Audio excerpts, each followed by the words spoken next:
اولاد کے لیے دعائیں پڑھیں گے۔ ارشاد باری تعالیٰ ہے سورۃ الفرقان کی آیت نمبر 74 سے 76 تک، اللہ سبحانہ تعالیٰ کا ارشاد ہے والذین یقولون ربنا ھب لنا من ازواجنا وذریاتنا قرۃ اعین واجعلنا للمتقین اماما اولئک یجزون الغرفۃ بما صبروا وَيُلَقَّوْنَ فِيهَا تَحِيَّةً وَسَلَامًا خَالِدِينَ فِيهَا حَسُنَتْ مُسْتَقَرًّا وَمُقَامًا۔ اور وہ لوگ جو کہتے ہیں اے ہمارے رب ہمیں اپنے ازواج اور اولاد کی طرف سے آنکھوں کی ٹھنڈک عطا فرما اور ہمیں متقی لوگوں کا امام بنا، یہی لوگ ہیں جو اپنے صبر کے بدلے جنت میں بالا خانے دیے جائیں گے اور وہ اس میں دعائے خیر اور سلام سے استقبال کیے جائیں گے، اس میں وہ ہمیشہ رہنے والے ہوں گے۔ کتنا اچھا ٹھکانہ اور کتنی اچھی قیام گاہ۔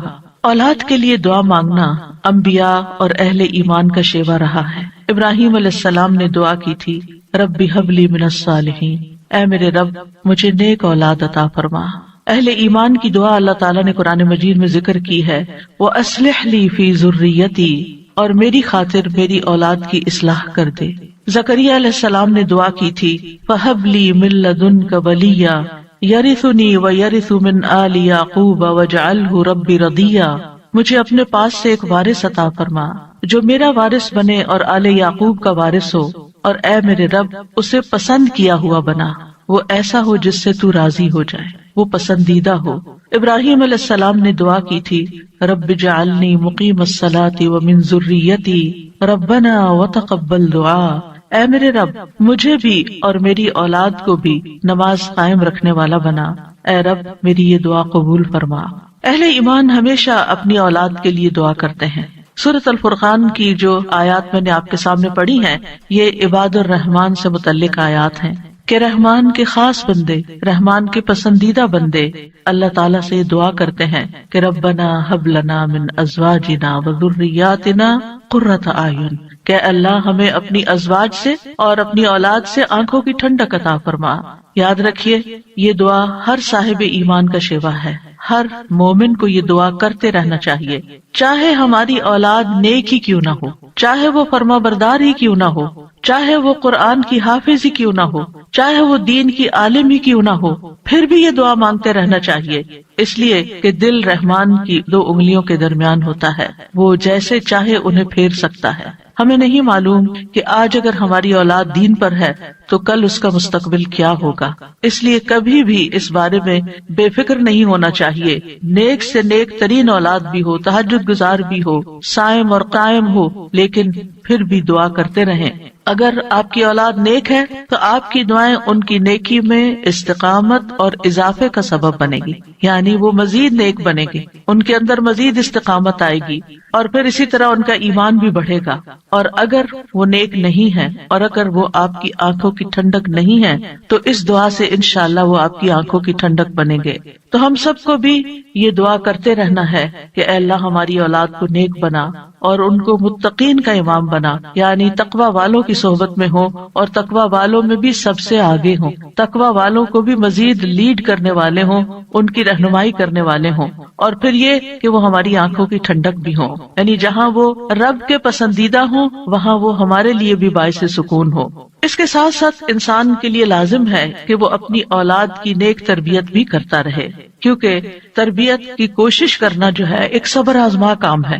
اسی لیے اس آیت کے بعد جو آیت آتی ہے اس میں صبر کرنے والوں کی جزا جنت میں غرفہ بتائی گئی ہے۔ عربوں کے ہاں گھر کے اندر جتنے بھی کمرے ہوتے ہیں ان میں سے سب سے بہترین کمرہ غرفہ کہلاتا ہے، یعنی سب سے اعلیٰ ترین درجہ۔ تو جنت میں بھی جب غرفہ کی بات ہے تو اس سے مطلب کوئی ہائی رائز بلڈنگ نہیں ہے، کیونکہ وہ ایک جگہ پر آتا نا کہ غرفات پر غرفات مبنیہ ہوں گے، تو اس سے مراد یہ ہے کہ جنت کے اعلیٰ ترین مقامات اللہ تعالیٰ ان کو عطا کرے گا جو صبر کے ساتھ تربیت بھی کرتے رہیں گے اور صرف اپنی تربیت اور اپنی کوشش کو کافی نہیں سمجھیں گے بلکہ اللہ تعالیٰ سے دعا بھی کریں گے۔ اور بہت دفعہ ایسا بھی ہوتا ہے کہ ہم تربیت میں پوری کوشش کر لیتے ہیں لیکن اس کا اثر اولاد میں نظر نہیں آتا، اولاد آپ کی ایکسپیکٹیشن پہ پوری نہیں اترتی، آپ جیسے ان کو دیکھنا چاہتے ہیں ویسے وہ نظر نہیں آتے۔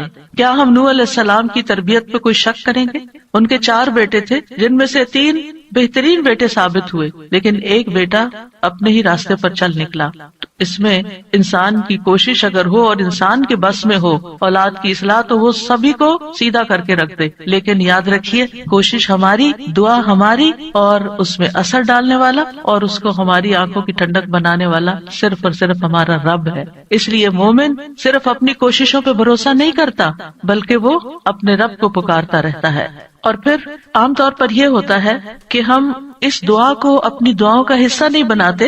ہاں، جب اولاد کی طرف سے کوئی تکلیف پہنچتی ہے، جب وہ ہماری کوئی بات نہیں مانتے یا ہمیں ناراض کرتے ہیں، تو پھر ہمیں خیال آتا ہے کہ ہمیں دعا کرنی چاہیے کہ ان کی اصلاح ہو جائے اور یہ سیدھے ہو جائیں اور ہماری آنکھوں کی ٹھنڈک بن جائے۔ یاد رکھیے یہ صرف اولاد کے بگاڑ کے وقت کی دعا نہیں ہے، بلکہ ہمیشہ یہ دعا کرتے رہنا چاہیے۔ اپنی روزمرہ زندگی کی خاص دعاؤں میں اس دعا کو شامل کر لیں، اپنی نمازوں میں، سجدوں میں، قبولیت کے اوقات میں اپنی اولاد کے لیے دعا کریں، کیونکہ اولاد انسان کی محبوب ترین چیزوں میں سے ہے۔ جن کو اللہ نے اولاد کی نعمت سے نوازا ہے وہ اچھی طرح سمجھ سکتے ہیں کہ ہماری زندگی میں اولاد کا کیا مقام ہے۔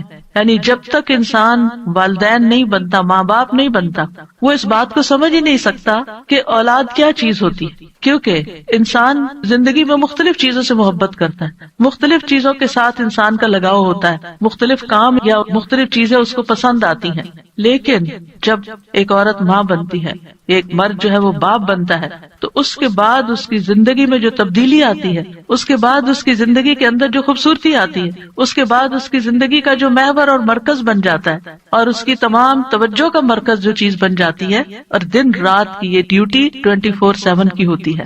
یعنی باقی چیزوں سے تو آپ کسی وقت الگ بھی ہو سکتے ہیں، مگر یہ وہ رشتہ ہوتا ہے کہ جس سے آپ پھر مرتے دم تک الگ نہیں ہو سکتے، کیونکہ وہ آپ کے جسم کا ایک حصہ ہوتا ہے، اور اللہ تعالیٰ آپ کے دل میں ہر چیز سے زیادہ ان کے لیے محبت ڈال دیتا ہے، اور ان کی خوشی آپ کو خوش کرتی ہے اور ان کا دکھ آپ کو دکھی کرتا ہے۔ اس لیے انسان کو ہمیشہ اپنی دعاؤں میں یہ خاص دعا کرتے رہنا چاہیے، اور قبولیت کے اوقات میں بھی، کیونکہ اولاد سے ملنے والی آنکھوں کی ٹھنڈک اسی وقت ہوتی ہے جب اولاد سیدھے رستے پر ہوتی ہے، جب اولاد نیک ہوتی ہے، اچھے کام کر رہی ہوتی ہے، تو پھر ہی ماں باپ کی آنکھوں کی ٹھنڈک ہوتی ہے۔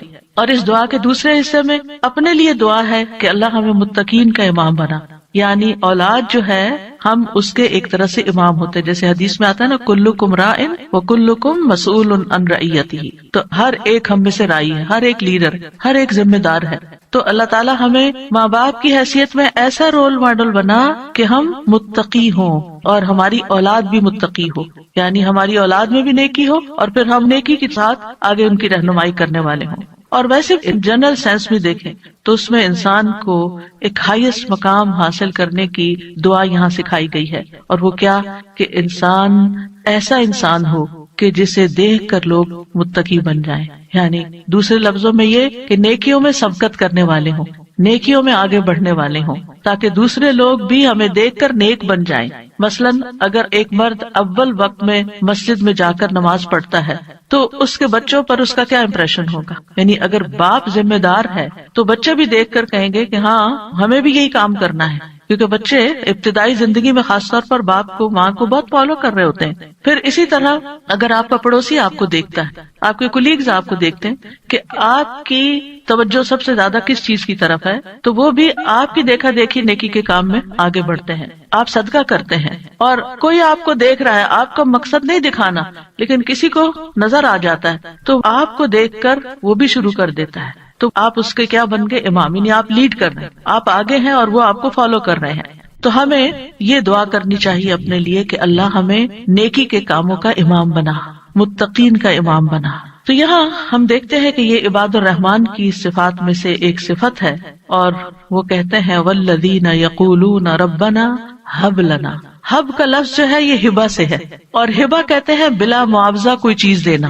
یا رب ہم نے کچھ کیا نہیں، لیکن تو اپنے پاس سے ہمیں عطا فرما، اپنی خاص رحمت سے ہمیں یہ عطا فرما۔ من ازواجنا، ازواج کا لفظ جو ہے یہ زوج سے ہے، جن اور حیوانات ان سب میں نر اور مادہ پایا جاتا ہے جو ہر ایک دوسرے کا زوج کہلاتا ہے، یعنی عورت کے لیے بھی یہ لفظ استعمال ہوتا ہے اور مرد کے لیے بھی استعمال ہوتا ہے. اگر مرد یہ دعا کریں گے تو اپنی بیویوں کے لیے کریں گے کہ ہماری بیویاں ہمارے لیے آنکھوں کی ٹھنڈک ہوں، اور اگر عورتیں یہ دعا کریں گی تو ان کے ازواج ان کے خاوند ہوں گے کہ ان کو ہمارے لیے آنکھوں کی ٹھنڈک بنا.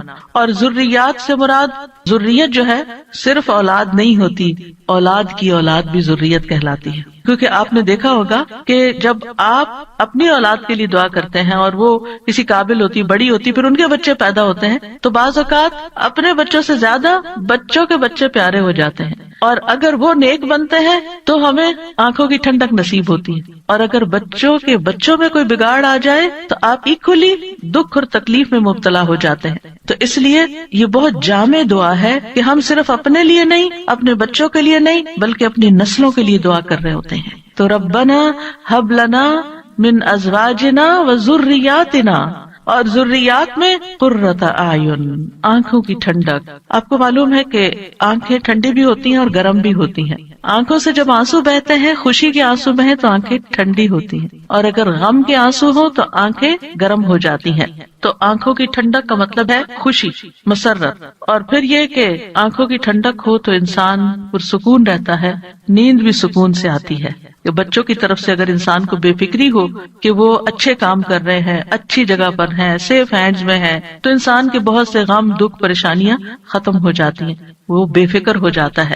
اور پھر اسی طرح یہ ہے کہ جب آنکھوں کی ٹھنڈک ہوتی ہے تو انسان کے دل کو بھی قرار ملتا ہے. یعنی آنکھوں کی ٹھنڈک صرف آنکھوں تک نہیں رہتی، بلکہ آنکھوں سے انسان جو کچھ دیکھتا ہے وہ اس کے دل تک اتر جاتا ہے. ابن عباس کہتے ہیں اس سے مراد ان کی وہ اولاد ہے جو اللہ کی اطاعت کے کام کرے تاکہ دنیا اور آخرت میں انہیں آنکھوں کی ٹھنڈک نصیب ہو. یعنی جو بچے نیک ہوتے ہیں وہ ماں باپ کے لیے ان کی زندگی میں بھی خوشی کا باعث ہوتے ہیں، اور جب ماں باپ فوت ہو جاتے ہیں تو وہ ان کے لیے صدقہ جاریہ بن جاتے ہیں. اور پھر جب قیامت کے دن اٹھیں گے اور اولاد اور والدین کو اللہ سبحانہ تعالیٰ جمع کر دے گا اپنی جنتوں میں، تو یہ وہاں بھی ان کو دیکھ دیکھ کر خوش ہوتے رہیں گے. obviously جو بچے ماں باپ کے ساتھ نہیں جا سکیں گے، جو ماں باپ کا دین چھوڑ گئے یا ان کا راستہ چھوڑ گئے یا نماز روزہ چھوڑ گئے، تو پھر ظاہر ہے کہ وہ بچے چاہے دنیا میں کتنے بھی کامیاب کیوں نہ ہوں، وہ آخرت میں ساتھ نہیں ہوں گے.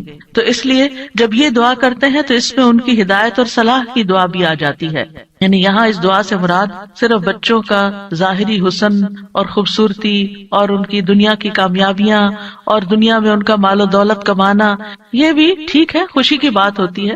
بچہ خوبصورت ہو تو ماں باپ کو بہت اچھا لگتا ہے، بچہ اگر کامیاب ہو، کوئی ڈگری کر لے تو ماں باپ کو بہت اچھا لگتا ہے، بچے کو اچھی جاب مل جائے تو ماں باپ بہت خوش ہوتے ہیں. اور جو ماں باپ صرف دنیا کے لیے جیتے ہیں اور جن کا مطلب اور مقصد، ایم اور گول صرف دنیا کمانا ہوتا ہے، وہ انہی باتوں پر خوش ہوتے رہتے ہیں. لیکن جو اہل ایمان ہوتے ہیں ان کی خوشی صرف اس چیز میں نہیں ہوتی، ان کی خوشی اولاد کی نیکی میں ہوتی ہے کہ ہماری اولاد نیک ہو. تو جب ہم یہ کہتے ہیں کہ ہمیں آنکھوں کی ٹھنڈک عطا کر، تو اس سے مطلب یہ ہوتا ہے کہ اللہ وہ تیرے اطاعت گزار ہوں، فرما بردار ہوں، خیر اور بھلائی کے کاموں میں آگے جانے والے ہوں، اللہ کی عبادت اچھے طریقے سے کرنے والے ہوں، گناہوں اور حرام کاموں سے بچنے والے ہوں.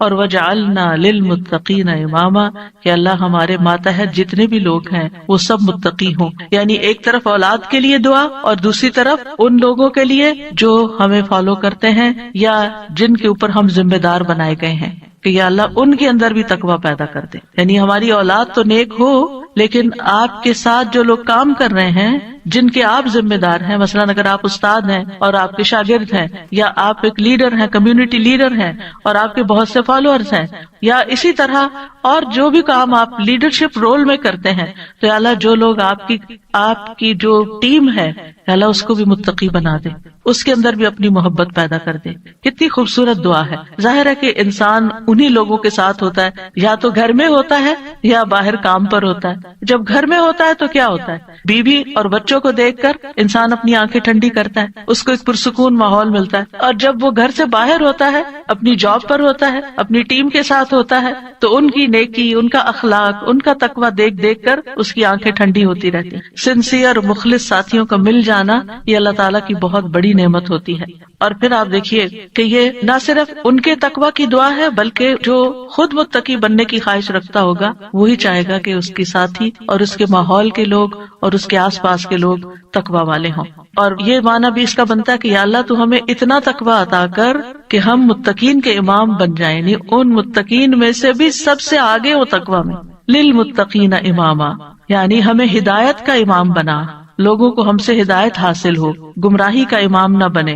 کیونکہ اللہ سبحانہ تعالیٰ نے خوش بخت لوگوں کے بارے میں فرمایا سورۃ الانبیاء میں، وَجَعَلْنَاهُمْ أَئِمَّةً يَهْدُونَ بِأَمْرِنَا وَأَوْحَيْنَا إِلَيْهِمْ فِعْلَ الْخَيْرَاتِ وَإِقَامَ الصَّلَاةِ وَإِيتَاءَ الزَّكَاةِ وَكَانُوا لَنَا عَابِدِينَ. اور ہم نے انہیں ایسے پیشوا بنایا جو ہمارے حکم کے ساتھ رہنمائی کرتے تھے، اور ہم نے ان کی طرف نیکیاں کرنے اور نماز قائم کرنے اور زکوٰۃ ادا کرنے کی وحی بھیجی، اور وہ صرف ہماری عبادت کرنے والے تھے. تو اس سے کیا پتہ چلتا ہے کہ ہم نے انہیں ایسا پیشوا بنایا جو ہمارے حکم کے ساتھ رہنمائی کرتے تھے. یہ ہے متقین کے امام کہ جو اللہ کی مرضی اور اللہ ہی کے دی ہوئی جو تعلیم اور ہدایت ہے اس کے مطابق لوگوں کو گائیڈ کرتے ہیں، صرف اپنی من پسند چیزوں یا اپنی طرف سے چیزیں ایجاد نہیں کرتے. اور اہل شقاوت بدبخت لوگوں کے بارے میں آتا ہے وَجَعَلْنَاهُمْ أَئِمَّةً يَدْعُونَ إِلَى النَّارِ، ہم نے ان کو ایسے امام بنایا جو لوگوں کو آگ کی طرف بلاتے ہیں، جیسے فرعون تھا، قارون اور اس طرح کے لوگ کہ لوگ ان کو فالو کرتے تھے اور وہ خود بھی آگ کی طرف جانے والے. جیسے فرعون کے بارے میں آتا ہے يَقْدُمُ قَوْمَهُ يَوْمَ الْقِيَامَةِ فَأَوْرَدَهُمُ النَّارِ، کہ قیامت کے دن وہ اپنی قوم کو لیڈ کر رہا ہوگا اور انہیں آگ میں لے جا کے گرائے گا. تو اس لیے بہت ضروری ہے کہ ہم خیر میں اچھا نمونہ بنے. اور ویسے بھی آپ دیکھیں کہ انسان کے امپریشنز ہوتے ہیں، انسان جو کچھ کرتا ہے اچھا کرتا ہے یا برا کرتا ہے اس کے آثار ہوتے ہیں. یعنی آپ اچھا کرتے ہیں اور آپ کو دیکھ کے جتنے لوگ خاموشی سے اچھا کر لیتے ہیں وہ سارے آپ کے آثار ہو گئے، اور ان سب کی نیکی آپ کی نیکی میں جمع ہو گئی. اور آپ کو دیکھ کر اگر کوئی شخص غلط ٹرینڈ اختیار کرتا ہے تو اس کی قباحت بھی آپ کے پلے میں پڑ گئی. تو متقین کا امام بننے کے لیے یاد رکھیے دو چیزیں بڑی اہم ہیں، ایک ہے صبر اور دوسرے ہے یقین. صبر اور یقین، یہ دو چیزیں ہوں تو یہ مقام حاصل کیا جا سکتا ہے. اللہ تعالیٰ فرماتے ہیں وَجَعَلْنَا مِنْهُمْ أَئِمَّةً يَهْدُونَ بِأَمْرِنَا لَمَّا صَبَرُوا وَكَانُوا بِآيَاتِنَا يُوقِنُونَ، اور جب انہوں نے صبر کیا تو ہم نے ان میں سے ایسے امام بنائے جو ہمارے حکم سے رہنمائی کرتے تھے اور وہ ہماری آیات پر یقین رکھتے تھے. یاد رکھیے ایک بچے کی تربیت صبر آزما کام ہوتا ہے، اور اس کے بارے میں ہوپ فل رہنا بھی بڑا ضروری ہوتا ہے. کیونکہ اگر ہم صبر کا دامن چھوڑ دیں اور یہ کہے کہ یہ تو ماننے والے نہیں اور یہ ہماری سنتے نہیں، ٹھیک ہے جو چاہیں کریں، اور ان کو کھلی چھٹی دے دیں، تو وہ تو بگاڑ کی آخری حد کو پہنچ جائیں گے. آپ کھلی چھٹی دے دیں گے نہیں، آپ کو اچھے اخلاق کے ساتھ، رویے کے ساتھ وقتاً فوقتاً ان کی اصلاح کا کام کرتے رہنا ہے.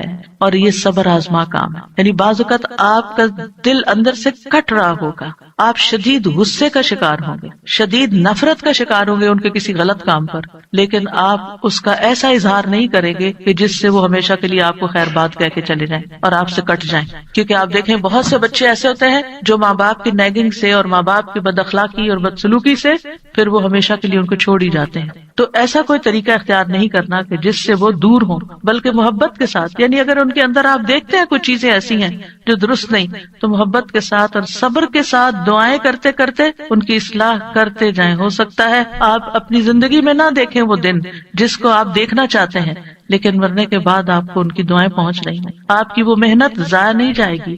تو لما صبروا، صبر کرنا بہت ضروری ہے. اور پھر یہ ہے کہ ان کی طرف سے جتنی بھی آزمائشیں آئیں، ان کی طرف سے جو تکلیفیں آپ کو پہنچے، کیونکہ جو بھی ماں باپ بنتے ہیں وہ سب جانتے ہیں کہ اولاد کی طرف سے بعض اوقات آنکھوں کی ٹھنڈک سے زیادہ تکلیفیں ہی پہنچتی. یعنی وہ آپ کا مقام نہیں سمجھتے جب تک وہ خود ماں باپ نہیں بنتے، ان کو سمجھ نہیں آتی کہ ماں باپ کا مقام کیا ہے اور ماں باپ کی تکلیف کیا ہے. لہٰذا ایسے تمام مواقع پر صبر سے کام لینا ہے. اور دوسرا یہ کہ یقین رکھنا ہے، بے یقینی سے دعا نہیں کرنی، یقین رکھنا ہے کہ اللہ میری دعائیں سنتا ہے اور وہ ضرور سنے گا. لم اکم بدعائک رب شقیہ، اے رب میں تجھ سے دعا مانگ کر کبھی بدبخت ہوا ہی نہیں، تو دعاؤں کا سننے والا ہے. ایسی دعا کرنے والوں کا انجام بہت بہترین ہے. اللہ تعالیٰ فرماتے ہیں اولئک یجزون الغرفۃ، ایسے نیک بندے جن کے اندر یہ صفات ہوں، جو یہ چاہتے ہوں کہ ان کی اولاد اچھی ہو جائے، ان کے ازواج، ان کی بیوی یا شوہر اچھا ہو جائے، اور پھر صبر کے ساتھ یہ سب کام کریں، تو پھر ان کا انجام بھی بہت اچھا ہے. اور وہ کیا ہے کہ جنت کا اعلیٰ ترین مقام، جیسا کہ سورۃ العنکبوت میں آتا ہے والذین آمنوا وعملوا الصالحات لنبوئنہم من الجنۃ غرفا تجری من تحتها الانہار خالدین فیہا نعم اجر العاملین الذین صبروا وعلی ربہم یتوکلون.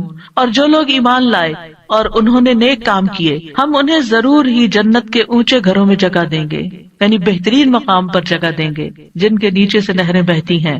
یعنی اوپر جب ہوتا ہے تو نیچے کا سین زیادہ بہتر نظر آتا ہے. ہمیشہ ان میں رہنے والے ہیں. دنیا میں آپ اگر کوئی ایسی جگہ پر کسی سی سائڈ پر کسی بہترین سینری اور گرینری کے مقام پر اونچے کسی ہائیسٹ فلور پر پینٹ ہاؤس خرید بھی لیں رہ بھی لیں، لیکن آپ کو ہر وقت دھڑکا لگا رہتا ہے کہ پتہ نہیں کب دنیا سے چلے جانا ہے، یا اگر رینٹ پر رہ رہے ہیں تو پتہ نہیں کب یہاں سے نکلنا پڑ جائے، تو آپ پوری طرح انجوائے نہیں کر سکتے. یعنی انسان جتنا بھی چاہے دنیا میں کمپلیٹ انجوائمنٹ ہے ہی نہیں، کیونکہ اس کے ساتھ کئی مسائل اور کئی مشکلات ہوتی ہیں. لیکن آخرت میں بلند ترین مقامات میں فرمایا خالدین فیہا، وہ اس میں ہمیشہ رہیں گے. نکلنے کا، اس کو چھوڑنے کا، اس کے خراب ہونے کا، اس کی مینٹیننس کا کوئی فکر ہی نہیں ہے، صرف انجوائمنٹ ہی ہے. نعم اجر العاملین، لیکن یہ کس کو ملتا ہے؟ جو عمل کرتے ہیں، جو کام کرتے ہیں، جو محنت کرتے ہیں. کتنا اچھا اجر ہے عمل کرنے والوں کا. کون ہے وہ عمل؟ کیا دو عمل بتائے گئے؟ الذین صبروا وعلی ربہم یتوکلون، وہ جو صبر کرتے ہیں اور اپنے رب پر توکل کرتے ہیں، بھروسہ کرتے ہیں. اور اس کے علاوہ حدیث سے بھی اس مقام کو حاصل کرنے کی بات ہمیں پتہ چلتی ہے. نبی صلی اللہ علیہ وسلم نے فرمایا جنتی لوگ اپنے سے بلند کمرے والے کو، غرفہ والوں کو اپنے اوپر ایسے دیکھیں گے جیسے وہ دنیا میں چمکدار گہرے ستارے کو دیکھتے. اتنے بلند ہوں گے ان کے مقامات. آپ سوچئے کبھی آپ جب جہاز پر ونڈو سیٹ پر بیٹھے ہوتے ہیں تو آپ جب نیچے دیکھتے ہیں تو بعض بہت ہی خوبصورت مناظر نظر آتے ہیں. تو آپ سوچئے کہ جس کا گھر وہ ستارے کی جگہ پر ہو، اتنا بلند مقام اس کو مل چکا ہو، تو پھر اس کو کیا کچھ نظر نہیں آئے گا نیچے. فرمایا کہ جس طرح وہ دنیا میں چمکدار گہرے ستارے کو دیکھتے ہیں جو آسمان کے مشرقی یا مغربی کنارے میں بہت دور ہوتا ہے، ان میں سے ایک دوسرے سے افضل ہوگا. لوگوں نے عرض کیا یا رسول اللہ یہ تو انبیاء کے محل ہوں گے جنہیں ان کے سوا اور کوئی نہ پا سکے گا. آپ نے فرمایا نہیں، اس ذات کی قسم جس کے ہاتھ میں میری جان ہے، یہ ان لوگوں کے لیے ہے جو اللہ پر ایمان لائے اور انبیاء کی تصدیق کی. ایک اور روایت میں آتا ہے بے شک جنت میں ایسے غرف ہیں جنتی ان کے باہر والے حصے کو اندر سے دیکھ سکیں گے اور اندر والے حصے کو باہر سے دیکھ سکیں گے. اللہ نے یہ ایسے شخص کے لیے تیار کیے ہیں جو لوگوں کو کھانا کھلائے اور سلام عام کرے اور رات کو نماز ادا کرے جب لوگ سو رہے ہیں. اور الحمدللہ رمضان ایسا مہینہ ہوتا ہے کہ جس میں آپ یہ تینوں کام کر سکتے ہیں. آپ کی ہرس ہوتی ہے کہ زیادہ سے زیادہ لوگوں کو افطار کرایا جائے، زیادہ سے زیادہ لوگوں تک راشن پہنچایا جائے، یعنی ان کو کھلایا جائے. اور جب آپ مسجد جاتے ہیں تو تراویح بھی ہوتی ہے اور بہت سے لوگ مل جاتے ہیں تو سلام پہ سلام ہو رہا ہوتا ہے. یا دینی مجالس کا زور ہوتا ہے رمضان میں جس میں لوگ اکٹھے ہوتے ہیں تو پھر ایک دوسرے سے ملاقات کر کے سلام کے مواقع آتے ہیں. اور یہ صرف رمضان ہی کے لیے نہیں ہے بلکہ سارا سال انسان ایسے کاموں کی رغبت رکھے، ایسے کاموں سے محبت کرے. اور ان کی جنت میں وہ کیا ہوگا؟ وَيُلَقَّوْنَ فِيهَا تَحِيَّةً وَسَلَامًا، وہاں ان کو سلام اور دعا دی جائے گی. تحیہ کہتے ہیں زندگی کی دعا دینا، یعنی ان کے استقبال کے لیے ایسے فرشتے موجود ہوں گے جو انہیں سلام بھی کریں گے اور سلامتی کی دعائیں بھی دیں گے. جب کوئی سلامتی کی دعا آپ کو دیتا ہے تو کتنا دل خوش ہوتا ہے. تو وہاں فرشتے ان کو دعائیں دے رہے ہوں گے. اور پھر آپس میں جب ملاقاتیں ہوں گی جنتیوں کی تب بھی سلام دعا ہو رہی ہوگی. اور یہ سلامتی ان کو کس لیے ملی؟ کیونکہ دنیا میں انہوں نے گناہوں سے سلامت زندگی بسر کی. خالدین فیہا حسنت مستقرا ومقاما، ہمیشہ اس میں رہیں گے. کتنا خوبصورت ٹھکانہ، کتنا اچھا مقام. یاد رکھیے یہ دعا گھروں کی اصلاح کی بنیاد رکھتی ہے. اس میں صرف اولاد ہی نہیں بلکہ ازواج بھی، یعنی شوہر اور بیوی. آج آپ دیکھیں کہ ہر دوسرے گھر کا یہ مسئلہ بنا ہوا ہے کہ گھر میں میاں بیوی کی لڑائیاں جاری ہیں. اس سے ایک دوسرے کے اندر ایک بے چینی، اداسی، پریشانی، کاموں میں رکاوٹ اور کتنی بے شمار خرابیاں. اور سب سے بڑی بات یہ کہ آپ اپنی اولاد کے لیے ایک بہترین نمونہ ہوتے ہیں. آپ صرف آپس میں نہیں لڑتے بلکہ اپنے بچوں کو ایک برا نمونہ پیش کر کے ان کی زندگیوں کو بھی جہنم بناتے ہیں. اور پھر آپ دیکھیے کہ کوئی اور انسان ناراض ہو جائے تو اس سے انسان کو اتنی تکلیف نہیں ہوتی. حتیٰ کہ اگر ماں باپ بھی ناراض ہوتے ہیں نا تو انسان اتنی پرواہ نہیں کرتا. لیکن اگر شوہر بیوی سے یا بیوی شوہر سے ناراض ہو تو انسان کی غم کی انتہا ہوتی ہے. کسی چیز میں دل نہیں لگتا، پریشانی چھا جاتی ہے اور ہر چیز بے مزہ ہو جاتی. چاہے خوبصورت ترین محل میں آپ رہتے ہو، خوبصورت ترین لباس آپ پہنتے ہو، بہترین کھانے آپ کھاتے ہو، لیکن اگر میاں بیوی کا آپس میں پیار نہیں ہے، آپس میں اتفاق نہیں ہے، آپس میں ایک دوسرے سے خوش نہیں ہے، تو زندگی کی کوئی خوشی نہیں ہوتی. تو اس لیے بہت ضروری ہے کہ اس دعا سے کام لیا جائے، اور جہاں کہیں تھوڑے بہت بھی پرابلمز ہیں وہ بھی انشاءاللہ حل ہو جائیں گے، اور جہاں بڑے مسائل ہیں اور جہاں مسائل نہیں بھی وہاں بھی یہ دعا پڑھی جائے، تاکہ گھروں کے اندر ایک خوبصورتی ہے. یعنی اللہ تعالیٰ نے ہمیں منع تو نہیں کیا کہ دنیا میں ہم محبت سے زندگی نہ گزاریں، یعنی ہمیں دنیا میں بھی محبت چاہیے، آپس کی اتفاق اور پیار چاہیے. ایک محبت جو ہوتی ہے وہ انسان کی ضرورت ہوتی ہے، ایک دوسرے کی کیئر کرنا ایک ضرورت ہوتی ہے ہر انسان کی. اور اللہ سبحانہ تعالیٰ نے جوڑے بنائے کیوں ہیں؟ قرآن مجید میں اللہ تعالیٰ فرماتے ہیں وَمِنْ آيَاتِهِ أَنْ خَلَقَ لَكُم مِّنْ أَنفُسِكُمْ أَزْوَاجًا لِتَسْكُنُوا إِلَيْهَا وَجَعَلَ بَيْنَكُم مَّوَدَّةً وَرَحْمَةً إِنَّ فِي ذَلِكَ لَآيَاتٍ لِقَوْمٍ يَتَفَكَّرُونَ. اور اس کی نشانیوں میں سے ایک یہ ہے کہ اس نے تمہاری ہی جنس سے تمہارے جوڑے پیدا کیے یا بیویاں پیدا کی تاکہ تم ان کے پاس سکون حاصل کرو، اور تمہارے درمیان محبت اور رحمت پیدا کر دی. غور و فکر کرنے والوں کے لیے اس میں کئی نشانیاں ہیں. تو اللہ سبحانہ تعالیٰ نے شادی کا مقصد کیا رکھا ہے؟ سکون کا حصول. اور اگر شادی کے بعد انسان کا پہلا سکون بھی جاتا رہے اور سکون ہی لٹ جائے اور تکلیف اور پریشانی ہر وقت رہے تو اس نے کیا پایا؟ تو شادی کا مقصد ہی بہت ہو گیا. ٹھیک ہے، شادی کے اور بھی کئی مقاصد ہو سکتے ہیں، لیکن سب سے بنیادی اور اول مقصد اللہ تعالیٰ نے کیا رکھا ہے اس رشتے کے اندر؟ ایک دوسرے سے سکون، مودت اور رحمت. ایک دوسرے سے محبت بھی کریں اور ایک دوسرے پر رحم بھی کریں، ایک دوسرے کی کیئر کریں، ایک دوسرے کا خیال رکھیں، ایک دوسرے کی ضرورت کو پہچانیں. صرف خود غرضی نہ ہو کہ میری مرضی، میرا مقصد، میرا مطلب اور میں جو چاہوں صرف وہ ہو میرے پاس. نہیں، یہ بھی دیکھنا ہوگا کہ دوسرا کیا چاہتا ہے. اور جن کپلز کو یہ سمجھ آ جاتی ہے کہ دوسرے کی خواہش کیا ہے اور وہ دوسرے کی خواہش کو پورا کرنے کی کوشش کرتے ہیں، تو لازماً دوسرا بھی پھر ان کی خواہش پوری کرتا ہے اور ایک خوشگوار زندگی وجود میں آتی ہے.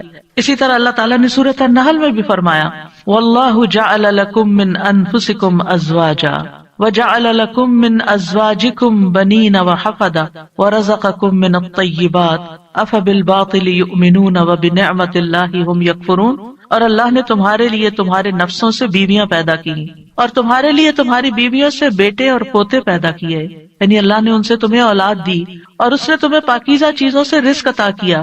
کیا پھر بھی وہ باطل پر ایمان لاتے ہیں اور اللہ کی نعمت کا انکار کرتے ہیں، یعنی اللہ تعالیٰ کی نعمتوں کی ناشکری کرتے ہیں؟ تو یاد رکھیے کہ گھروں کی اصلاح کا انحصار ازواج کی اصلاح پر ہے، آپس کے اتفاق پر ہے، اور اولاد کی اصلاح سے پہلے ازواج کی اصلاح کی بات ہے. ابن علان کہتے ہیں کہ یہ دعا یعنی ازواج کے بارے میں شروع ہوتی ہے، کیونکہ اگر ازواج کی اصلاح ہو تو اولاد کی اصلاح ہوتی ہے. یعنی شوہر یا بیوی کی اصلاح ہو جائے، وہ ایک دوسرے کے لیے آنکھوں کی ٹھنڈک ہو، تو اولاد خود بخود آنکھوں کی ٹھنڈک ہوتی چلی جائے گی. اور آنکھوں کی ٹھنڈک سے مراد یہ نہیں ہے صرف کہ ایک شوہر اپنی بیوی کو زیادہ خوبصورت دیکھے یا تندرست دیکھے، بلکہ اس حال میں دیکھے کہ وہ اللہ کی فرما بردار ہو. کیونکہ ایک حدیث میں آتا ہے کہ دنیا متاع ہے اور دنیا کی سب سے بہترین متاع نیک بیوی ہے. یعنی دنیا میں جتنی بھی نعمتیں ہیں ان میں سے سب سے بڑی نعمت ایک مرد کے لیے کیا ہے؟ ایک نیک بیوی ہے، ایک اچھی بیوی ہے. اور نیکی صرف نماز روزے کا نام نہیں ہوتی، نیکی اچھے اخلاق کا نام ہوتی ہے. ایک اور حدیث میں آتا ہے نا کہ جب ایک عورت 5 وقت کی نماز پڑھے، رمضان کے روزے رکھے اور اپنے شوہر کی اطاعت کرے، جب وہ اس کو دیکھے، اس کو خوش کر دے، تو وہ جنت کے جس دروازے سے چاہے داخل ہو جائے. یعنی اس تعلق کی بہتری اور خوبصورتی کا اتنا زیادہ اہتمام کیا گیا ہے. اور پھر آپ دیکھیں کہ متقین کا امام بننے کے لیے انسان کو پہلے گھر میں اچھا امام بننے کی ضرورت ہے. یعنی گھر سے باہر آپ اسی صورت میں اچھے امام بن سکتے ہیں جب آپ گھر کے اندر خوبصورتی لاتے ہیں اور اس کے لیے کوشش بھی کرتے ہیں. دیکھیے کچھ رشتے ہمیں اللہ کی طرف سے بنے بنائے مل جاتے ہیں، جیسے ماں باپ کا رشتہ ہے. ماں باپ سے آپ کو انکنڈیشنل لو ملتا ہے. آپ اچھا کریں، آپ برا کریں، آپ ان کو خوش کریں، آپ ان کو ستائیں، آپ ان کے قریب ہوں، آپ ان سے دور ہوں، وہ آپ سے محبت کرتے ہی رہیں گے. آپ زندہ ہوں، آپ مر جائیں، ہر صورت میں محبت کرتے ہیں. آپ نے دیکھا ان ماؤں کو جن کا کوئی بچہ فوت ہو جائے تو وہ زندہ کو بھول گئے اسی کو یاد کرتی رہتی ہیں جو چلا گیا ہے. قریب ہو تب بھی محبت کرتے ہیں، دور ہو تب بھی محبت کرتے ہیں. ماں باپ کی محبت انکنڈیشنل، لیکن ازواج کی محبت کنڈیشنل ہوتی ہے. اگر آپ اچھے اخلاق کا مظاہرہ کریں گے، اچھے انسان بن کر رہیں گے تو آپ کی محبت بڑھتی جائے گی، لیکن اگر آپ اپنے اخلاق کو کھو دیں گے تو پھر اس محبت میں کمی آنی شروع ہو جائے گی. تو کچھ رشتے بنے بنائے ہوتے ہیں اور کچھ کو بنانا پڑتا ہے، ان کی مینٹیننس کرنی پڑتی ہے. یاد رکھیے شادی جو ہے یہ انبیاء کا طریقہ ہے، نیک لوگوں کا طریقہ ہے، ہمارے دین کا شعار ہے. نکاح جو ہے وہ نصف ایمان ہے، یعنی ہمارے دین میں کرسچینٹی کی طرح یہ نہیں ہے کہ آپ شادی نہیں کریں، آپ نن بن جائیں، آپ فقیر بن جائیں اور آپ زیادہ نیک ہیں. نہیں، آپ شادی کر کے زیادہ نیکی کما سکتے ہیں. یعنی اسلام جو ہے وہ فطری ضروریات کو مد نظر رکھتا ہے. اللہ تعالیٰ فرماتے ہیں یقیناً آپ سے پہلے بھی ہم نے کئی رسولوں کو بھیجا اور ہم نے ان کے لیے بیویاں اور اولاد بنائی. یعنی پیغمبر بھی بیویوں والے اور اولادوں والے تھے. نبی صلی اللہ علیہ وسلم نے فرمایا نکاح میری سنت ہے، بس جو میری سنت پر عمل نہیں کرتا وہ مجھ سے نہیں. تم لوگ شادی کیا کرو، یعنی شادی کرنا بھی ایک نیکی کا کام ہے، عبادت ہے، کیونکہ میں تمہاری تعداد کی بنا پر سابقہ امتوں سے کثرت تعداد میں مقابلہ کروں گا. ایک اور روایت سے پتہ چلتا ہے کہ شادی نہ کرنے والا نبی صلی اللہ علیہ وسلم کے طریقے سے منہ موڑنے والا ہے. آپ کو یاد ہوگا کہ وہ 3 صحابہ جو نبی صلی اللہ علیہ وسلم کی ایبسنس میں حضرت عائشہ کے پاس پوچھنے گئے تھے کہ آپ کے اعمال کیا ہیں، تو جب انہوں نے بتایا تو انہوں نے کہا وہ تو اللہ کے نبی ہیں، تو اس لیے ایک نے کہا میں کبھی گوشت نہیں کھاؤں گا، دوسرے نے کہا میں کبھی رات کو نہیں سوؤں گا، تیسرے نے کہا میں کبھی شادی نہیں کروں گا. تو نبی صلی اللہ علیہ وسلم کو جب یہ باتیں پتہ چلی تو آپ نے اللہ تعالیٰ کی حمد و ثنا کی اور فرمایا ان لوگوں کو کیا ہو گیا ہے جنہوں نے ایسی اور ایسی باتیں کہی ہیں. میں رات میں نوافل بھی پڑھتا ہوں، سوتا بھی ہوں، نفلی روزہ رکھتا ہوں اور چھوڑ بھی دیتا ہوں، نکاح بھی کرتا ہوں، بس جو شخص میرے طریقے سے منہ موڑے گا وہ مجھ سے نہیں، یعنی وہ میری امت میں سے نہیں ہے جو میرے اس طریقے کو پسند نہ کرے. اللہ سبحانہ وتعالیٰ نے خود نکاح کی رغبت دلائی ہے. وَأَنكِحُوا الْأَيَامَ مِنكُمْ وَالصَّالِحِينَ مِنْ عِبَادِكُمْ وَإِمَائِكُمْ، اور اپنے میں سے بے نکاح مردوں اور عورتوں کا نکاح کر دو، اور اپنے غلاموں اور اپنی لونڈیوں میں سے جو نیک ہیں ان کا بھی. نکاح میں دیر کیوں کرتے ہیں عام طور پر؟ کہ ابھی بچے کچھ کماتے نہیں ہیں. فرمایا اگر وہ محتاج ہوں گے اللہ ان کو اپنے فضل سے غنی کر دے گا، اور اللہ وسعت والا اور سب کچھ جاننے والا ہے. اور پھر شادی ویسے بھی آپ دیکھیں نگاہ کی حفاظت کا ذریعہ ہے، شرمگاہ کی حفاظت کا ذریعہ ہے، نصف دین مکمل کرنے کا ذریعہ ہے. حدیث میں آتا ہے جب کوئی شخص نکاح کر لیتا ہے تو اپنا آدھا دین مکمل کر لیتا ہے، لہذا چاہیے کہ باقی آدھے دین کے بارے میں اللہ سے ڈرتا رہے. پھر آپ دیکھیے کہ صرف دنیا میں نہیں آخرت میں جنت میں بھی پاکیزہ جوڑے ہوں گے. وَلَهُمْ فِيهَا أَزْوَاجٌ مُطَهَّرَةٌ، پاکیزہ بیویاں ہوں گی. اہل جنت سے کہا جائے گا ادخلوا الجنت انتم وازواجکم تحبرون، تم اور تمہاری بیویاں جنت میں داخل ہو جاؤ، تم خوش رکھے جاؤ گے. فرشتے اہل ایمان اور ان کی بیویوں اور بچوں کے لیے دعائیں کرتے ہیں. کیا کہتے ہیں؟ ربنا وادخلهم جنات عدن التي وعدتهم ومن صلح من آبائهم وازواجهم وذرياتهم انک انت العزیز الحکیم. اے ہمارے رب، اور انہیں ہمیشگی کے باغات میں داخل کر جن کا تو نے ان سے وعدہ کیا تھا، اور ان کے آباء و اجداد اور ان کی بیویوں اور ان کی اولادوں میں سے جو نیک ہوئے ان کو بھی جنت میں داخل کر. یعنی یہ فرشتے اہل ایمان کے لیے دعا کرتے ہیں. اور جنت میں کوئی بھی کمارا نہیں ہوگا، یعنی جن لوگوں کی دنیا میں شادی نہیں ہوئی ان کو بھی اللہ تعالیٰ جوڑے عطا کرے گا، اور جن کے شوہر پہلے فوت ہو گئے یا بیوی فوت ہو گئی، یا ایک نیک تھا اور ایک جنت میں نہیں گیا دوسرا جہنم میں چلا گیا، تو ان کو بھی اللہ تعالیٰ وہاں جوڑے عطا کرے گا. اور کوئی بھی ایسا نہیں ہوگا کہ جو تنہائی کا شکار ہو، آئسولیشن کا شکار ہو، کیونکہ انسان کی زندگی میں اگر کمپینین ہوتا ہے تو انسان کے لیے سکون کا باعث ہوتا ہے. اور خاص طور پر اگر نیک بیوی ہو. قرآن مجید میں آتا ہے فالصالحات قانتات، نیک عورتیں وہ ہیں جو شوہروں کی فرما بردار ہوں، ان کی بات ماننے والی ہوں، اور ان کی عدم موجودگی میں اللہ کی حفاظت میں ان کے حقوق کی حفاظت کرنے والی ہوں، یعنی اپنی جان اور مال کی حفاظت کریں جب شوہر نہ بھی موجود ہوں. پھر ہمیں یہ کہا گیا ہے کہ پاک دامن عورت سے شادی کی جائے. اور عورت سے شادی کا معیار کیا رکھا گیا؟ نبی صلی اللہ علیہ وسلم نے فرمایا عورت سے 4 چیزوں کی وجہ سے نکاح کیا جاتا ہے، اس کے مال و دولت کی وجہ سے، یا اس کے حسب نسب کی وجہ سے، یا اس کی خوبصورتی کی وجہ سے، یا اس کی دینداری کی وجہ سے. تیرے ہاتھ خاک آلود ہوں، دیندار عورت سے شادی کر کے کامیابی حاصل کرو. کیونکہ اگر دین والی تمہارے گھر میں آئے گی تو وہ اللہ سے ڈرنے والی ہوگی، اس کا اخلاق اچھا ہوگا، اس کے اندر بگاڑ نہیں ہوگا، تمہیں اس کو بار بار نماز کی پابندی کے لیے نہیں کہنا پڑے گا، اس کو نیکی کی طرف لانے کے لیے بہت ایفرٹ نہیں کرنی پڑے گی۔ اور پھر آپ دیکھیں کہ ایک ماں کے اوپر انحصار ہوتا ہے کہ بچوں کی کیا تربیت کرتی ہے، کیونکہ تربیت اولاد باپ کا حصہ کم ہوتا ہے، ماں کا حصہ زیادہ ہوتا ہے۔ اگر ایک بچہ اپنی ماں کو نیک دیکھتا ہے تو اس کے اندر ایک نیکی کی محبت پیدا ہوتی ہے۔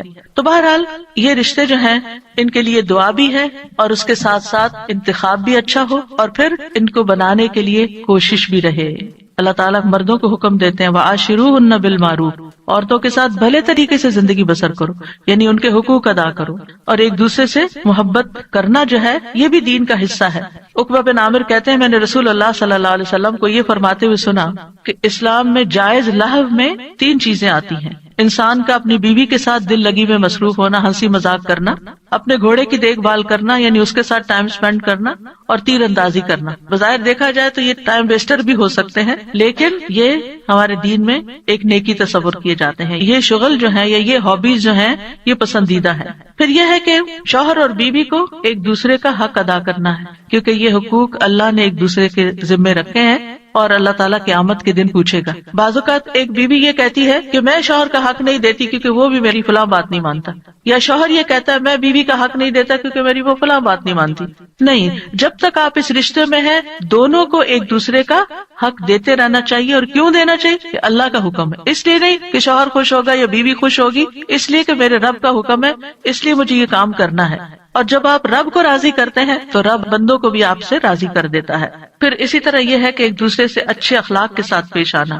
نبی صلی اللہ علیہ وسلم نے فرمایا ایمان کے لحاظ سے کامل مومن وہ ہے جو اخلاق میں سب سے اچھا ہے، اور تم میں سے بہتر شخص وہ ہے جو اپنے گھر والوں کے لیے اچھا ہے، اور ایک روایت میں بیویوں کے لیے اچھا ہے۔ اس میں آپ دیکھیے کہ لوگ گھر سے باہر تو ہر ایک سے بڑا اچھا اخلاق رکھتے ہیں، لیکن گھر میں منہ بنا کے رکھتے ہیں، تو یہ اچھے اخلاق کی علامت نہیں۔ اللہ تعالیٰ نے جو کرائیٹیریا دیا ہے وہ کیا ہے کہ سب سے اچھا وہ ہے جس کا گھر میں اخلاق اچھا ہے۔ پھر اسی طرح یہ ہے کہ بد زبانی نہیں کرنی چاہیے۔ پھر بیوی کے ذمہ ہے کہ شوہر کی بات ماننے کے علاوہ شوہر کے مال اور اولاد کی حفاظت کرنے والی ہو، ان کو ضائع نہ کرے، صابر و شاکر ہو۔ شوہر کی ذمہ داری کیا ہے کہ گھر والوں پر خوشی سے خرچ کرے، اور نبی صلی اللہ علیہ وسلم نے فرمایا جو شخص اپنے اوپر خرچ کرتا ہے تاکہ وہ اس کے ذریعے لوگوں سے مانگنے سے بچے وہ اس کے لیے صدقہ ہے، یعنی آپ اپنی پرسنل نیڈز کے لیے اسپینڈ کرتے ہیں یہ بھی صدقہ ہے۔ جو شخص اپنی بیوی اور بچوں اور اپنے گھر والوں پہ خرچ کرتا ہے وہ بھی صدقہ شمار ہو جاتا ہے، یعنی شوہر کے نامہ اعمال میں وہ نیکی لکھی جاتی ہے کہ یہ اپنی بیوی پر بچوں پر خرچ کرنے والا ہے۔ پھر اسی طرح اچھے گزران کا اصول کیا ہے کہ ایک دوسرے کی اچھی عادتوں پر نظر رکھی جائے اور بری عادتوں کو اگنور کیا جائے۔ اگر ہم نے یہ ایکویشن بدلی کہ بری عادتوں کو ہر وقت ہائی لائٹ کیا، تم یہ نہیں کرتی، تم یہ نہیں کرتے، تم یہ نہیں کرتی، تم یہ نہیں کرتے، تو پھر زندگی جہنم بن سکتی ہے۔ کیونکہ ہر وقت اگر انسان اسی میں کڑتا رہے کہ اس شخص میں کیا خرابی ہے، کیا نہیں ہے، کیا کون سی برائی ہے، کون سی غلط عادت ہے، اور اسی پر لڑائی جھگڑا کرتا رہے تو زندگی میں انجوائمنٹ نہیں رہتی۔ بلکہ اس کے برعکس نبی صلی اللہ علیہ وسلم نے یہ فرمایا کوئی مومن شخص کسی مومن عورت سے بغض نہ رکھے، یعنی بیوی سے نفرت نہیں کرنی چاہیے۔ اگر عورت کی ایک عادت ناپسند ہوگی تو کوئی دوسری عادت پسند ہوگی، تو کیا مطلب ہے کہ ناپسند بات کو چھوڑو، جو پسندیدہ ہے اس پر نظر رکھو۔ پھر اسی طرح یہ ہے کہ نیک اولاد کے لیے بھی کوشش کے علاوہ اور دعائیں بھی ہمیں سکھائی گئی ہیں، جیسے ان کی پیدائش سے پہلے ہی دعا کرنا، ربی حب لی من الصالحین، اے میرے رب مجھے نیک اولاد عطا کر، یعنی ابھی اولاد ہوئی نہیں لیکن پہلے سے ہی دعا مانگنا شروع ہو جائے انسان کہ اللہ مجھے نیک اولاد دینا۔ اور پھر یہ کہ شادی کے وقت ایسی عورت کا انتخاب کرنا جس کے اندر بچے پیدا کرنے کی صلاحیت ہو، کیونکہ نبی صلی اللہ علیہ وسلم نے اس بات کا حکم دیا کہ محبت کرنے والی اور زیادہ بچے پیدا کرنے والی عورت سے شادی کرو، یعنی یہ ہمارے دین میں پسندیدہ چیز ہے۔ پھر اسی طرح شادی سے ملنے والی جو نیک اولاد ہے اس کا فائدہ کیا ہے کہ وہ مرنے کے بعد والدین کے لیے دعائیں کرتی ہے اور ماں باپ کے لیے صدقہ جاریہ بن جاتی ہے، اور یہ والدین کی درجات کی بلندی کا ذریعہ بنتا ہے۔ جہاں تک اولاد کی تربیت کا تعلق ہے تو اولاد کے بارے میں سوال ہوگا، یعنی ماں باپ دونوں سے پوچھا جائے گا کہ انہوں نے ان کی تربیت میں کیا کوشش کی۔ پھر اسی طرح اولاد کا پہلا حق کیا ہے؟ حدیث میں آتا ہے نبی صلی اللہ علیہ وسلم نے فرمایا اپنے نطفوں کے لیے اچھی عورت کا انتخاب کرو، یعنی نیک عورت کا انتخاب کرو، اور دین میں ہم پلہ عورتوں سے نکاح کرو، اور ہم پلہ مردوں کو اپنی بیٹیوں کا نکاح کر کے دو۔ پھر اسی طرح اچھے باپ کا انتخاب، رسول اللہ صلی اللہ علیہ وسلم نے فرمایا جب ایسا شخص تمہارے پاس نکاح کا پیغام بھیجے جس کے دین اور اخلاق سے تم مطمئن ہو تو اس سے اپنی بیٹی کا نکاح کرو، یعنی اوباش آوارہ لڑکے ہوں تو پھر ان کے ساتھ شادی نہیں کرو، کیونکہ شادی کے بعد کیا ہوگا، آپ کی بیٹی کو مصیبت میں ڈال دے گا۔ فرمایا اگر ایسا نہیں کرو گے تو زمین میں فتنہ اور زبردست فساد برپا ہوگا، یعنی پھر فساد ہی فساد، بگاڑ ہی بگاڑ۔ پھر اسی طرح ولادت سے پہلے شیطان سے حفاظت کی دعا سکھائی گئی کہ جب شوہر بیوی ایک دوسرے سے ملیں تو دعا پڑھیں، جیسے حضرت مریم کی والدہ نے دعا پڑھی تھی وَإِنِّي أُعِيذُهَا بِكَ وَذُرِّيَّتَهَا مِنَ الشَّيْطَانِ الرَّجِيمِ۔ کتنی خوبصورت دعا ہے کہ اللہ میں اس بچی کو بھی اور اس کی آئندہ آنے والی ذریت کو بھی تیری پناہ میں دیتی ہوں شیطان سے بچا کر۔ پھر یہ کہ بچوں کو سب سے پہلے توحید سکھانی چاہیے، بچپن سے ہی بچوں کے اندر اللہ کا ڈر پیدا کرنا چاہیے، دین کی تعلیم سیکھنے میں رغبت دلانی چاہیے، اچھے اخلاق کی تعلیم دینی چاہیے، ہر چیز کے مینر سکھانے چاہیے، اور پھر اس کے لیے اگر سرزنش بھی کرنی پڑے، ڈانٹنا بھی پڑے تو اس میں بھی کوئی حرج نہیں ہے۔ اپنے ساتھ نیک کاموں میں شامل کرنا چاہیے، جیسے ابراہیم علیہ السلام نے کیا کیا تھا، کعبہ کی تعمیر میں کس کو ساتھ شامل کیا تھا، اسماعیل علیہ السلام۔ پھر اولاد کے درمیان عدل کرنا چاہیے، بچوں سے پیار کرنا چاہیے، کچھ ماں باپ بچوں سے پیار نہیں کرتے، ایسے والدین کی مذمت کی گئی ہے۔ پھر اولاد کے بالغ ہو جانے کے بعد ان کی شادی بھی کرنی چاہیے، یعنی اس بات کی بھی فکر ہونی چاہیے۔ ابن عباس کہا کرتے تھے جس کو اللہ بیٹا عطا کرے اس کو چاہیے کہ اس کا اچھا نام رکھے، اس کی اچھی تربیت کرے، جب وہ بالغ ہو تو اس کی شادی کر دے۔ سعید بن عاص کہا کرتے تھے اگر میں اپنے بچے کو قرآن کی تعلیم دے دوں، اس کو حج کروا دوں، اس کی شادی کر دوں تو میں نے اس کا حق ادا کر دیا، اور میرا جو اس پر حق ہے وہ باقی ہے۔ یعنی بچوں کے اوپر حق پھر بھی باقی رہے، لیکن ماں باپ نے اپنا فرض پورا کر دیا اگر یہ 3 کام کر لیے۔ کون سے؟ قرآن کی تعلیم دے دی، حج کروا دیا، شادی کر دی، اس کے بعد وہ اپنے ذمہ دار خود ہیں۔ لیکن بچوں کے اوپر ماں باپ کی ذمہ داری مرتے دم تک رہتی ہے۔ قتادہ کہتے ہیں اگر لڑکا بالغ ہو جائے اور اس کا باپ شادی نہ کرے بچے کی، اور وہ کسی بے حیائی کا ارتکاب کرے، یعنی کسی برائی میں پڑ جائے، تو باپ گناہگار ہوگا، یعنی وہ لڑکا تو ہوگا ہی یا لڑکی تو ہوگی ہی، لیکن ماں باپ بھی گناہگار ہوں گے۔ تو اس لیے شادی کے معاملے میں انسان کوشش ضرور کرے، رشتہ نہیں ملتا یا کوئی اسباب نہیں بن رہے تو وہ الگ بات ہے، لیکن ماں باپ کو اس بات کی فکر ہونی چاہیے، کیونکہ دیکھا گیا کہ وقت کے ساتھ ساتھ یہ فکر ختم ہو گئی ہے، اور بعض ماں باپ نے تو یہ چیز اولاد پر ہی چھوڑ دی ہے۔ پھر اسی طرح یہ بھی خوشخبری سن لیجئے کہ والدین کی دعائیں اپنی اولاد کے حق میں قبول ہوتی ہیں، اس لیے بچوں کے لیے زیادہ سے زیادہ دعائیں کیا کریں، یعنی خاص طور پر اگر بچے جو ہے وہ دور ہوں یا آپ کی ایکسپیکٹیشن پہ پورے نہیں اتر رہے ہوں تو ان کو اپنی دعاؤں میں یاد رکھیں۔ نبی صلی اللہ علیہ وسلم نے فرمایا 3 قسم کے لوگوں کی دعائیں قبول ہوتی ہیں اور ان کی قبولیت میں کوئی شک و شبہ نہیں، مظلوم کی دعا، مسافر کی دعا، اور والد کی اپنے اولاد کے لیے دعا۔ تو اس لیے ہمیں دعائیں کرتے رہنا چاہیے، اور ان دعاؤں میں ربنا حب لنا من ازواجنا، جن کو آتی ہے وہ بھی پڑھے، ربنا حب لنا من ازواجنا وذریاتنا قرۃ اعین وجعلنا للمتقین اماما۔ اب اس میں آپ دیکھیے کہ آپ نے فوکس کرنا ہے ازواج، ذریات، اور پھر للمتقین اماما، للمتقین اماما۔ اس میں وہ لوگ بھی آ جاتے ہیں جن کی ازواج نہیں یا جن کی اولاد نہیں، تو وہ کیا ہے؟ متقین کے امام۔ کیونکہ آپ دیکھیے کہ حضرت عائشہ رضی اللہ تعالی عنہا جو تھی بہت ینگ ایج میں 18 ایئرس کی تھی کہ وہ بیوہ ہو گئی تھی، بہت چھوٹی عمر میں، لیکن آپ کو معلوم ہے ان کے شاگردوں کی تعداد کتنی زیادہ۔ ایک تو کچھ ڈائریکٹ شاگرد تھے نا، اور ایک آج تک ہم سب شاگرد ہیں ان کے۔ انہوں نے جو احادیث روایت کی، یعنی وہ ان صحابہ میں سے تھی جو مکثرین تھے، جن کی احادیث کی تعداد ہزاروں میں پہنچتی، تو انہوں نے جو احادیث روایت کی اور لوگوں نے جو پڑھی اور آگے پڑھائی اور سکھائی، وہ سب ان کے شاگرد بنتے ہیں۔ تو ایسے لوگ جو وہ علم حاصل کرتے ہیں اور وہ تقویٰ حاصل کرتے ہیں، تو یہ بھی ایک لیڈرشپ ہوتی ہے۔ ہو سکتا ہے کہ یہ لیکچر کچھ ایسے لوگ بھی سن رہے ہوں کہ جن کی ابھی شادی نہیں ہوئی، یا شادی ہوئی تو شوہر نہیں ہے، شوہر چلا گیا دنیا سے، یا ڈیورس ہو گئی، یا پھر یہ کہ شادی ہوئی شوہر ساتھ ہے لیکن بچے نہیں ہوئے، یا یہ کہ بچے ہوئے اور فوت ہو گئے، یعنی کئی سیناریوز ہیں نا، کئی سچویشن بن جاتی ہیں۔ تو جو بھی کوئی سچویشن ہو اس میں دعا کا یہ پہلا حصہ پڑھنے کے ساتھ ساتھ دوسرا حصہ آپ کے لیے ایک زبردست تسلی کا ذریعہ ہے کہ اگر ہمارے پاس دنیا کی یہ نعمتیں نہیں ہیں، یہ دنیا کی نعمتیں ہیں نا، اگر اللہ تعالیٰ نے لے لیا تو اللہ تعالیٰ اس کا عوض بھی بہت زبردست دے گا. تو اللہ نے جو دوسری اپرچونٹیز اور جو دوسرے مواقع رکھے ہیں ان سے ہمیں فائدہ اٹھانا چاہیے اور ایسے کام کرنے چاہیے اور ایسے کاموں میں اپنا وقت لگانا چاہیے. اور خاص طور پر میں ان خواتین سے کہوں گی جن کے بچے بڑے ہو چکے ہیں, جو اپنے بچوں سے فارغ ہو چکی ہیں اور اللہ تعالیٰ نے ان کو صحت جیسی نعمت عطا کر رکھی ہے, ان کو وقت دے رکھا ہے, ان کو مال دے رکھا ہے, وہ اپنے وقت کو کمیونٹی سروسز میں ضرور لگائیں. یعنی اگر تعلیم ہے ان کے پاس تو دوسروں کو تعلیم دیں, اور اگر ان کے پاس کوئی اسکلز ہیں تو وہ دوسروں کو اسکلز سکھائیں, اور اگر کسی بھی قسم کا کوئی والنٹیئر ورک وہ کر سکتے ہیں تو اپنے آپ کو خود آفر کریں. تو ہو سکتا ہے کہ جہاں پر آپ آفر کریں وہاں آپ کے لیے کوئی اپرچونٹی موجود ہو اور آپ نیک کام میں حصہ لے لیں. اور اس کا یہ مطلب نہیں کہ یہ صرف فارغ لوگوں کا کام ہوتا ہے کہ وہ دین کی خدمت کرتے رہیں. صحابہ کرام نے اپنی ازواج اولاد کے ساتھ بھی یہ کام کیا ہے.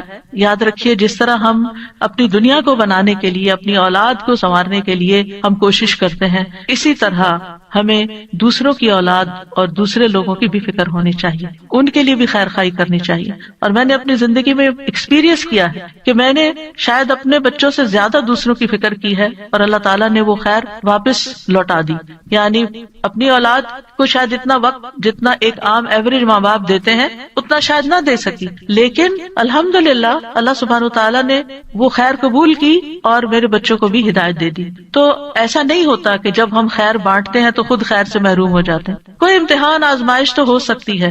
ہمیشہ نوح علیہ السلام کی مثال یاد رکھیے کہ وہ ایک باپ تھے جنہوں نے سارے بچوں کی ایکولی تربیت کی, لیکن ایک بچہ نہیں مانا. بعض اوقات ایسا ہوتا ہے کہ آپ اپنا تن من دھن لگا دیتے ہیں لیکن کوئی ایک بچہ نہیں مانتا, تو پھر اپنے آپ کو گلٹ میں نہ رکھیں, اپنے آپ کو ہر وقت پریشانی میں نہ رکھیں کہ میں نے کمی کی ہے, میری طرف سے کوئی کوتاہی ہے, کیونکہ آہستہ آہستہ شیطان اس کو وسوسے ڈالتا ہے کہ دیکھا نا تم دوسروں کی فکر کرتی رہی اور تمہاری اولاد بگڑ گئی. نہیں, اب ہم کیا نوح علیہ السلام کو یہ کہیں گے کہ وہ دن اور رات, آپ سورۃ نوح پڑھیں, دن میں بھی تبلیغ کی, رات میں بھی کی, چپکے سے بھی کی, اوپنلی بھی کی, دن اور رات یہ سارے کام کیے, تو کوئی ان کو کہے آپ لگے رہے نا لوگوں میں اس لیے آپ کا یہ بچہ بگڑ گیا, کیا ہم یہ کہہ سکتے ہیں؟ نعوذ باللہ, ہرگز نہیں کہہ سکتے, استغفر اللہ, کبھی بھی نہیں کہہ سکتے, معاذ اللہ. کیونکہ ہم کسی پیغمبر کے بارے میں یہ سوچ بھی نہیں سکتے کہ انہوں نے اپنی اولاد کے لیے کوئی کوتاہی کی. لیکن یہ اللہ کی حکمت ہے نا, اور تقدیر کا ہم پڑھ چکے ہیں, یہ اللہ کی تقدیر میں ہوتا ہے. ٹھیک ہے, ایک ناقابل برداشت بات ہوتی, لیکن پھر بھی میں نے اپنے استاد سے بہت پہلے ایک بات سنی تو اس کو میں نے پلے باندھ لیا.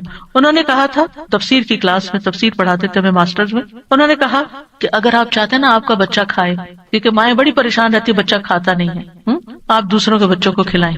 آپ کا بچہ دودھ نہیں پیتا, آپ بچوں میں دودھ بانٹیں. آپ کا بچہ سیکھتا نہیں, تعلیم نہیں آ سکتا, تو آپ اوروں کے بچوں کو پڑھائیں. جو خیر آپ دوسروں کو دیں گے وہ خیر آپ پر واپس آئے گی. ان احسنتم احسنتم لانفسکم, یہ نہیں ہو سکتا کہ آپ دوسروں کے لیے بھلا کریں اور اللہ تعالیٰ آپ کو چھوڑ دے. ان تنصروا اللہ ینصرکم ویثبت اقدامکم, دین کی مدد کرنا اللہ کی مدد حاصل کرنے کا ذریعہ ہے, اور ثابت قدمی کا, دین پر ثابت قدمی کا. کیونکہ آپ دیکھیے اگر آپ پاور ہاؤس سے اپنے گھر کی بجلی کا کنیکشن کاٹ دیتے ہیں تو کیا ہوتا ہے, آپ کا گھر اندھیرے میں چلا جاتا ہے. قرآن سے, قرآن والوں سے, قرآن کی مجالس سے اگر آپ اپنے آپ کو یہ کہہ کے پیچھے کر لیتے ہیں کہ میں اپنے بچوں کی تربیت کر رہی ہوں, تو یہ ایک دھوکا ہوگا, کیونکہ ایسے بچوں کی تربیت نہیں ہوتی. اگر آپ کا دل خالی ہے اور آپ کے اندر ایمان بھرا ہوا نہیں ہے, اگر آپ کے اندر یقین نہیں ہے, اگر آپ ایک اچھے رول ماڈل نہیں ہے, اور یہ ساری چیزیں آپ کو قرآن سے جڑے رہنے سے ملتی ہیں, قرآن والوں سے جڑے رہنے سے ملتی ہیں, تو پھر آپ اپنے بچے کی تربیت خالی خولی کہاں سے کریں گے؟ آپ 24 گھنٹے بھی اپنے بچے پہ اینک لگا کے رکھے نا کہ میں اس پہ توجہ کر رہی ہوں, ہدایت پھر بھی اللہ نے دینی. لیکن جب آپ اللہ کا کام کریں گے تو انشاءاللہ اللہ تعالیٰ آپ کے بچوں کو ضرور ہدایت دے, وہ آپ کو تنہا نہیں چھوڑے گا.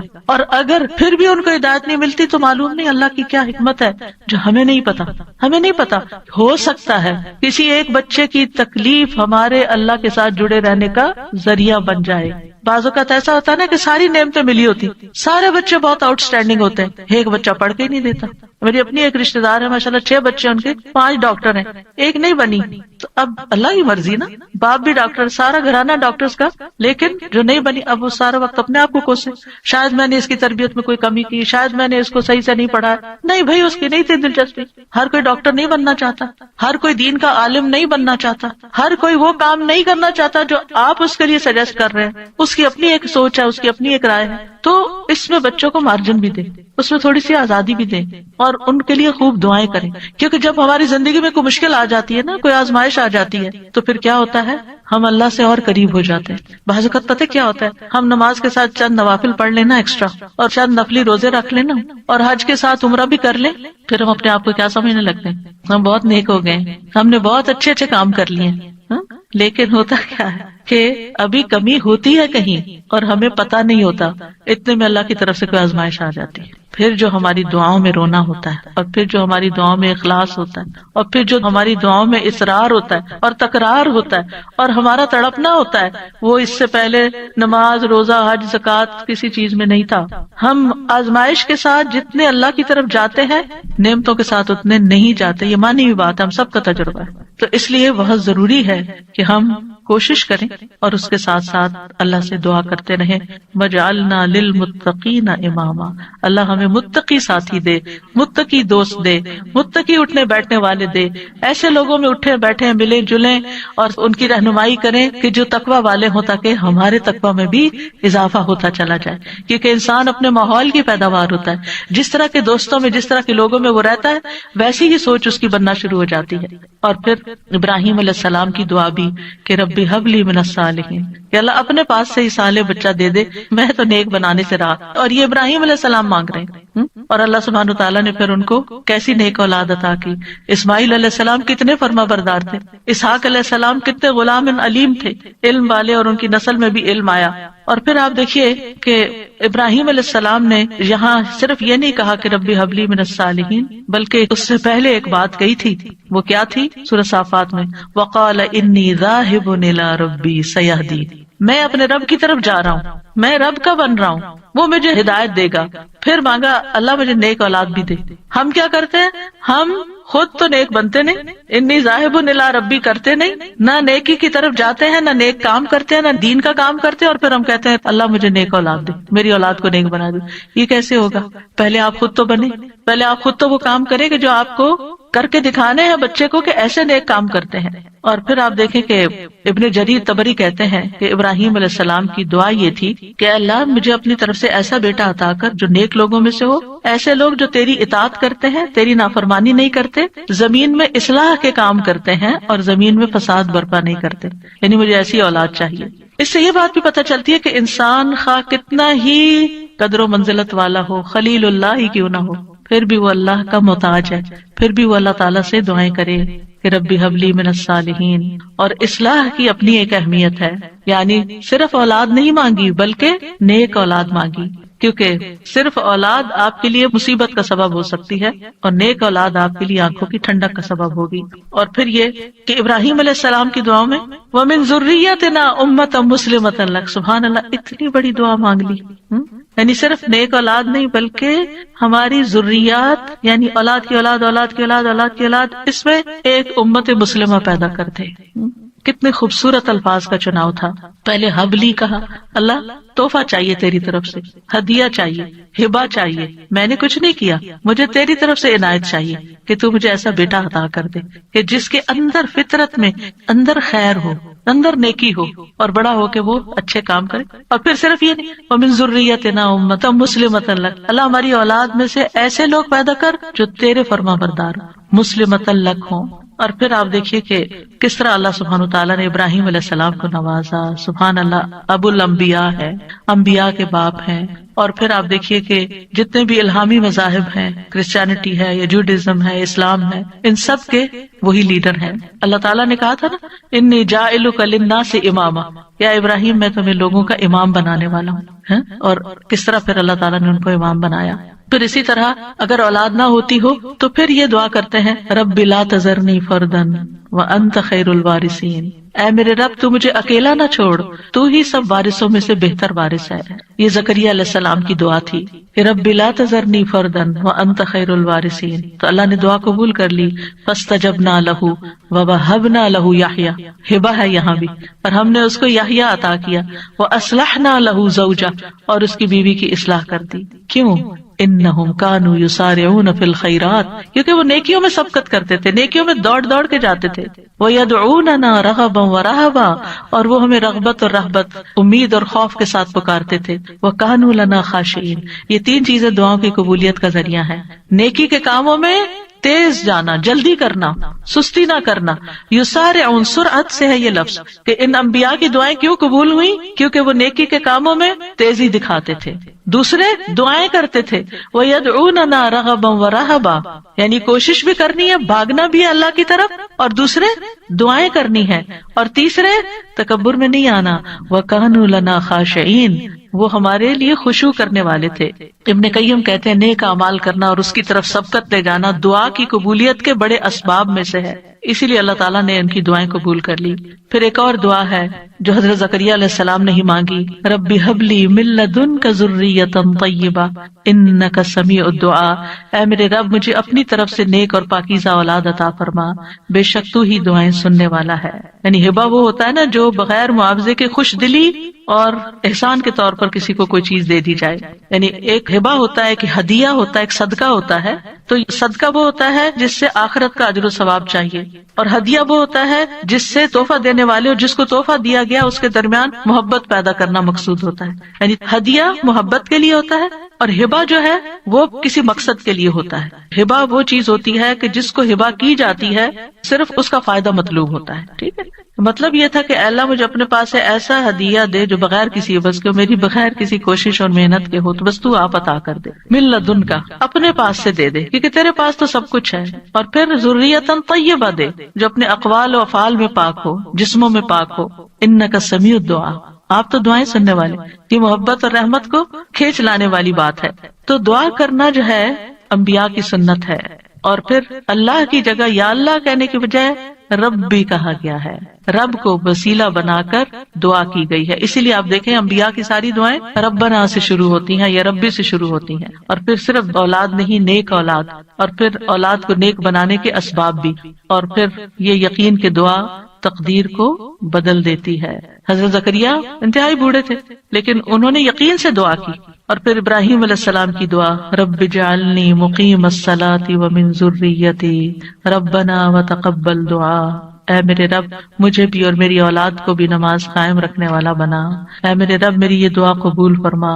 ربنا اغفر لی ولوالدی وللمؤمنین یوم یقوم الحساب، اے ہمارے رب مجھے اور میرے والدین اور تمام مومنوں کو اس دن معاف فرما دے جب حساب لیا جائے گا. رب اوزعنی ان اشکر نعمتک التی انعمت علی وعلی والدی وان اعمل صالحا ترضاہ واصلح لی فی ذریتی. یہ بھی اولاد کے لیے دعا ہے کہ اللہ میری ذریت کی اصلاح کر دے، میری ذریت کو نیک بنا دے.